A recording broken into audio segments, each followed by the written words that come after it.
ഇന്നത്തെ തിരുവചനം സങ്കീർത്തനങ്ങളുടെ പുസ്തകം 3:1-6 വരെ. യഹോവേ, എൻ്റെ വൈരികൾ എത്ര പെരുകിയിരിക്കുന്നു! എന്നോട് എതിർക്കുന്നവർ അനേകരാകുന്നു.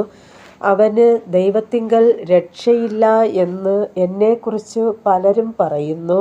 നീയോ യഹോവേ, എനിക്ക് ചുറ്റും പരിചയും എൻ്റെ മഹത്വവും എൻ്റെ തല ഉയർത്തുന്നവനും ആകുന്നു. ഞാൻ യഹോവയോട് ഉച്ചത്തിൽ നിലവിളിക്കുന്നു. അവൻ തൻ്റെ വിശുദ്ധ പർവ്വതത്തിൽ നിന്ന് ഉത്തരം അരുളുകയും ചെയ്യുന്നു. ഞാൻ കിടന്നുറങ്ങി, യഹോവ എന്നെ താങ്ങുകയാൽ ഉണർന്നുമിരിക്കുന്നു. എനിക്ക് വിരോധമായി ചുറ്റും പാളയമിറങ്ങിയിരിക്കുന്ന 1000 ജനങ്ങളെ ഞാൻ ഭയപ്പെടുകയില്ല. ഈ തിരുവചനങ്ങളാൽ ദൈവം നമ്മെ ഏവരെയും സമൃദ്ധിയായി അനുഗ്രഹിക്കുമാറാകട്ടെ. ആമേൻ.